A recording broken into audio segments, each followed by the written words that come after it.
আমরা এখন যেন কোথায় আসছি? আমরা কেওড়া বাগানে ট্যুর দিতে চলে এসেছি, সে না বললে নয় তার কথা। ডেওয়াটা উপজেলা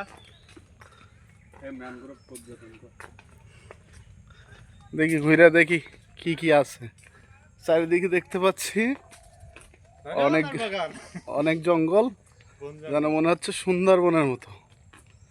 দেখো একটু দর্শকদের দেখাই পিছনে ক্যামেরা দিয়ে। ক্যামেরা যাইতো না ভাই, যাইতো না তো, সামনের ক্যামেরা দিয়েই দেখাইতে হবে। যাই হোক,